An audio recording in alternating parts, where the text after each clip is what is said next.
Guys, it's absurd. It's a fallacy. It's horrible. I hate it. There's so many things out there we deserve.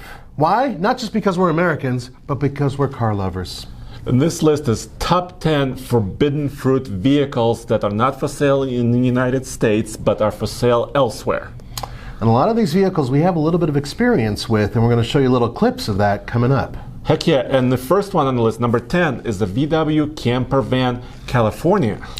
Damn straight. Now, this is something that both Andre and I have a lot of experience with because they brought it to the United States, let us drive it, let us sleep in it, let us sleep with it, and we got a chance to really experience it, and then they said, yeah, but we're not going to sell it there.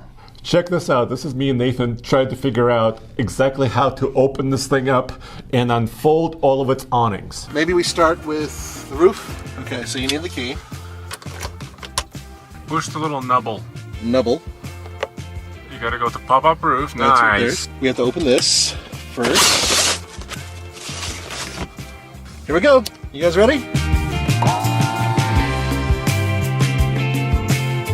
That's So, it. is that my home? That's going to be your perch, Andre. First thing you actually have to do is remove the carpet.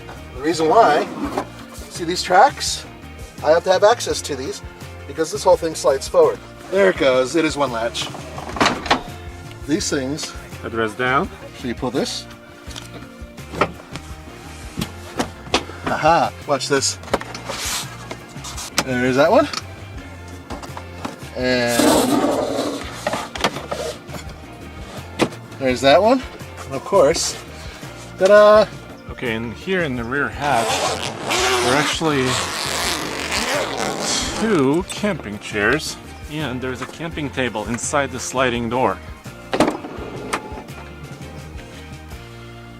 Right there is the camping table. Dude, you even took it off-road and figured out, you know, that the 4Motion system is actually really good. I really do like the 4Motion system. I would say that that vehicle has a lot of potential. Unfortunately, it's not here. But why? Why is it not here? Well, there's a hint that Volkswagen, well, we know that they're developing the ID Buzz electric van, an all-electric vehicle. And they hinted while we were there that they're looking at maybe making a caravan version of that vehicle. Like a camper van. And I think it makes sense. So the current VW bus, well, it's not really a bus, it's their transporter, is actually a different platform, and, right. And it wasn't really meant for United States to begin with. Phooey is what I say. Let's move on to the next one, huh? Number 9 on our list. Another one I'm upset about, and that's the Suzuki Jimny.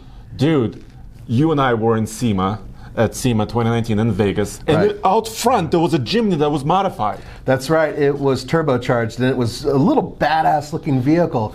Now, we've had a lot of experience, obviously, with the Suzuki Samurai, and this is its successor, and it's available everywhere else but here. It seems like, yes. Yeah! Let's do a little motor! Hey! Woo! Once again! Power! That's not power, but it did well. It's a good little guy. Here's the thing. That vehicle, aside from the fact that it does have solid axles and some other awesome stuff, and would be an awesome vehicle here because a lot of off-roaders live in the United States. Yeah. Suzuki no longer sells cars in the United States, and that's the primary reason we're not seeing it. Yeah, period. You know, no, they're just kind of moved out. I mean, gone. Well, it's everybody's fault for not buying It's them. very sad, but it's just a perfect little, because it captures the spirit of off-roading, right? Small, nimble, light.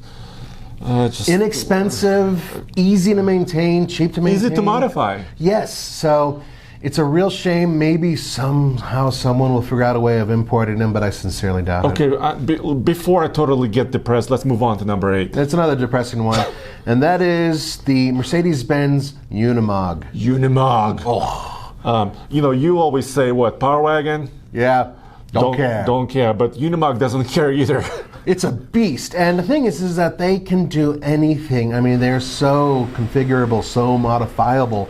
And we actually met somebody who had one and turned it into an incredible expedition vehicle. This is my 2005 Mercedes-Benz U500 Expedition Camper. So what I've done, an elevated bed, I've got 84 gallons of fresh water under the bed. There's also a diesel-fired heater, as well as my 3-way refrigerator. Also under there, my large inverter, 7,000 watt inverter. I've got an AGM battery bank inside. It's got plenty of storage capacity. On the roof, I've got 500 watts of solar. So since I built this and plugged it into solar 7 months now, it has not received a single electron from another source. It has central tire inflation. So on the fly, as I'm going down the interstate and I pull off onto the dirt road, with the flip of a switch here, I can go from, my road pressure of anywhere between 60 psi and 100 psi and drop it down to 25, 30 that I'm going to choose to do off-road. There, right here, I can select front axle, rear axle, air up, air down, and this is a signal warning device. So I can air up both front and rear, or air down both front and rear simultaneous, or do one axle at a time if I want to finite adjust based on the weight that I'm carrying. And air up also. Air up, air down, yes. Right. Dude, that truck was awesome. We saw it at Overland Expo in Arizona, and they actually sold them in the United States for a couple of short stints. Yeah. I think back in the 70s, there was a few years where they sold them, and then again in early 2000s, like 2002 through about 2006 or 7. Right. But they sold, and this is information I found on the internet, not verified, but about 182 trucks in about 5 years. Not a lot of them, and it's expensive, and they're not very fast. They're not exactly highway friendly. But the other side of it is, talk about an ultimate off-road platform with those portal axles and the way they have the power shifting around. Yeah. I mean, they're unstoppable. They're basically military vehicles. Yeah, and you can use them, they used to be agricultural vehicles, but now you can use them for anything, including plowing, snow, or whatever. Yeah. Okay, let's move on to the next one. Number 7 on our list is VW Up, and specifically the GTI version. Right. We don't get any ups. We get no ups. 0 ups. No. The cool thing about the Up is that it is a small vehicle. The VW Up, the GTI, has a very similar wheelbase and overall weight to the original Volkswagen GTI, the Mark I, the first generation. The Mark I Rabbit GTI. And actually, Roman and I, back when I didn't speak any English, actually drove it in California. Andre, what's that smell? Коричневая, по-моему. It's not kimchi, that's a Korean dish. No, that is the smell of the 80s. Я не могу себе представить, мы находимся в первом GTI, в первом. You said something about the GTI? Первый. The first gen, the first Mark I GTI.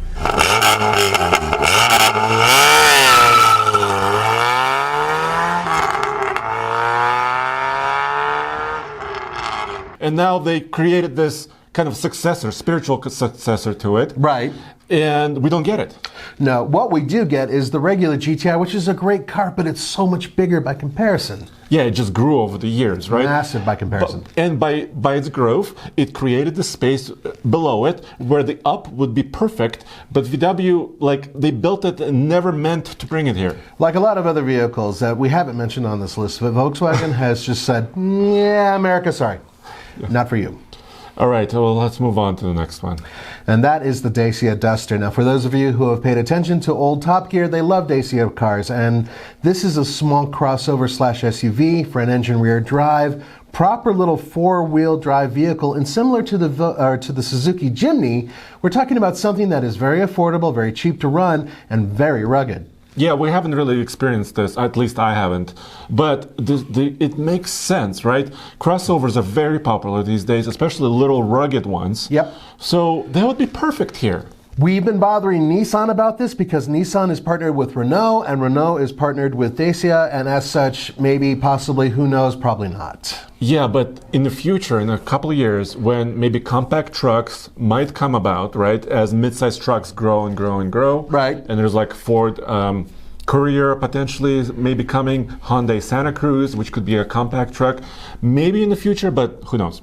Yep, let's move on to even smaller vehicles. To an even smaller vehicle, and that's the Daihatsu Copen or Chopin, depending on your pronunciation of the vehicle. This is one of Roman's favorites, and it has to do with the fact that It's a small convertible that he can sip Mai Tais in as he drives. I don't know. But the thing is that Daihatsu builds a lot of other really, really cool vehicles, right? They have an awesome little truck. It's basically, Japanese call it the K segment, or K cars, or K trucks, or K vans, everything. It's an old segment for small vehicles, which are required in Japan.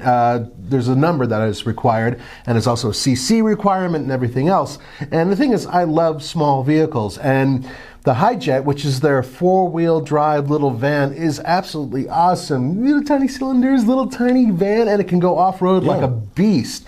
So between that and the Chopin, which is, or Copen, which is a small little convertible, between those two cars, they're tiny, but they're fun as hell to drive. You may have seen one of these little trucks at your local fleet. Maybe like a university sometimes uses them to maintain their grounds. Right. They're little like side-by-sides in a way, right? In terms of their size, they are, but in terms of the automakers that build them, almost every Japanese automaker has a version of this type of truck and or van. Yeah, like Toyota, Subaru, Daihatsu. I mean, a lot of them, because, Japan, they have small streets, they need those type of vehicles. But United States, I think we don't get them because, on our highways with Ford Super Duties and Ram Heavy Duties and GM monster trucks, they just don't quite fit. I'm okay with it because in my Suzuki Samurai, which is about the size of one of those things, I'm fine with it. Yeah, I get blown off the side of the highway occasionally, but no big deal. So it's a shame, but at the same time, and Daihatsu left the United States years and years ago after having abysmal sales here, which is a shame because they had kind of cool cars. Yeah. Next on our list, number 4, is a truck that a lot of you guys have asked us about. Right. And this is a Toyota Hilux. What is the deal, dude? The Hilux is available everywhere else, pretty much except for the United States. And the main reason there, I mean, come on, you're the truck guy here, is because Tacoma. Yeah, Tacoma is truck focused on the United States market. I mean, Toyota has been perfecting it over the last at least 3 generations of the truck. It's built in Texas. Yeah, it's just, and also in Mexico, but no matter. It's the most popular midsize truck. And the Hilux is the most popular truck elsewhere. Right. And the Hilux is actually meant a little bit more for other markets because it's available diesel engines, heavier suspension systems, because like Australia, they don't get full-size trucks. So like an F-150 is not really available there. So the Hilux kind of replaces that type of need in a smaller truck for them. Right. And here's the other thing. Americans don't like the name Hilux. What's wrong with it? I don't know. Roman has an issue with it. Let's move on. Write your letters, courtesy of. Let's move on to another kind of a small, cool car. Mm-hmm. Very cool. Absolutely. And that is the Skoda, speaking of Roman, Skoda Yeti and the Kodiaq. Did Skoda ever sell in the United States? Not really, but we've managed to see a few here and there. And the thing is that Skoda, for those of you who don't know, Czech company, back I think when they were called Czechoslovakia. Yes. And Roman grew up with these cars. Yeah, and he actually went to the museum. He saw a lot of cool Skoda cars, including the Yeti concept. Here's the concept for the Skoda Yeti, which is probably one of my favorite Skodas. It is completely original and somewhat off-road worthy. And of course, here we have the concept for the Roomster. Now, both of these concepts aren't running prototypes. They're just for show, but the one that is running and is drivable is right here, and that's a prototype for the Skoda Superb, which is a car that Skoda has built from the beginning, or at least virtually from the beginning of its existence. Now, Skoda does have a partnership with Volkswagen, so a lot of their vehicles share a lot of the components, but they have some unusual and somewhat unique designs. And once again, I think it's not on sale here because VW is focused on affordable, the new Tiguan, is here, very laser focused on the United States market. So the Skoda Yeti is kind of swept by the wayside for us. It's a shame because it's actually a pretty cool vehicle. Dude, the next vehicle on our list is also a Volkswagen. What is the deal? Well, that's because we're mentioning this one specifically because we have a lot of experience with it, and that's the Volkswagen Touareg. Yep, you're going the perfect route. Coming up. I gotta tell you, I'm a little bit nervous. That is when you need that front diff lock. Look how high the tire is in the air. You're doing great though, nice and slow. Okay, it's gonna come down. There you go. Let me see how you do that ground clearance. Oh, you're gonna make it. I'm listening for that crunch. Okay. Yeah.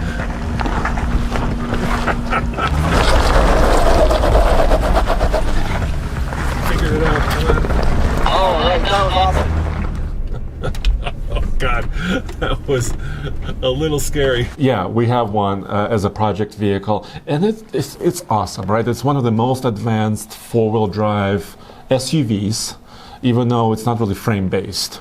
No. But it's really capable. But over the years, it became less and less off-road focused, a little bit more family focused, and more luxurious, right? Yeah, it became more of a soft roader. And then over time, Volkswagen realized, first of all, Americans don't want to spend a lot of money on a crossover that competition, frankly, can outdo in almost every way. And also, it was competing in a segment that had a lot of three-row SUVs, and this was simply not a three-row SUV. No, it never was meant to be. But now they have the Atlas. Right, and shortly after they introduced the Atlas, they got rid of the Touareg. Yeah, it's discontinued. It's a shame. It could have remained as an off-road focused vehicle, right? Right.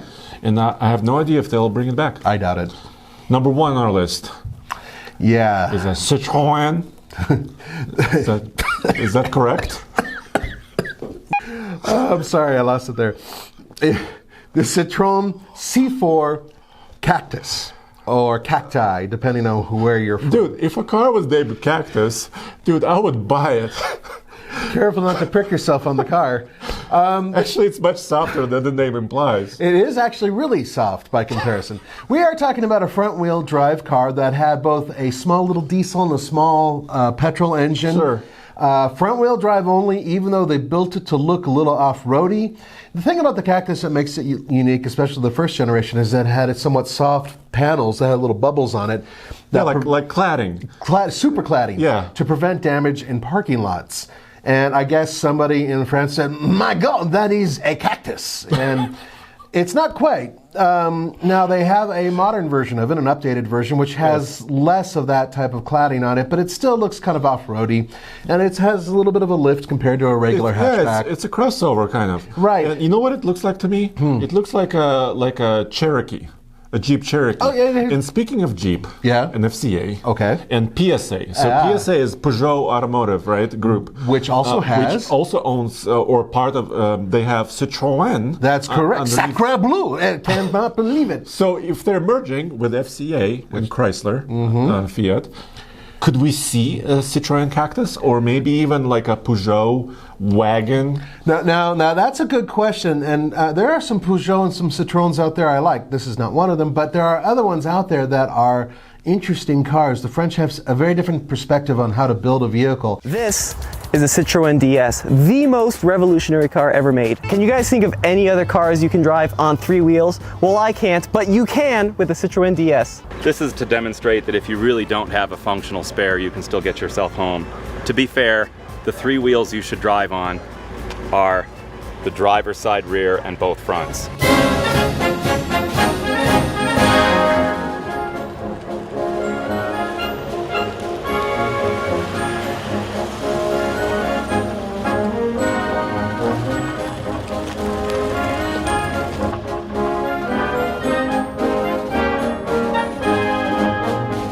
This is French design. You know, if you look at their interiors, I mean, they're there are very few cars that look similar to that. Yep. And they pay attention specific to design, similar to Italian automakers.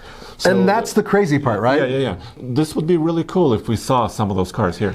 That could be incredible. Now, guys, we want you to add to this list, obviously. So please, in the comments below, add to the list of some modern vehicles that we may not have included that you want to see in the United States and most likely won't. Heck yeah, and go back to tflcar.com for more news and real-world car reviews. And don't forget, we have a live show on TFL Now, Mondays and Fridays at noon Pacific, 3 p.m. Eastern. So join the live show and let's have this discussion there as well. That's right, guys. Au revoir. Auf Wiedersehen. Ciao. Thanks.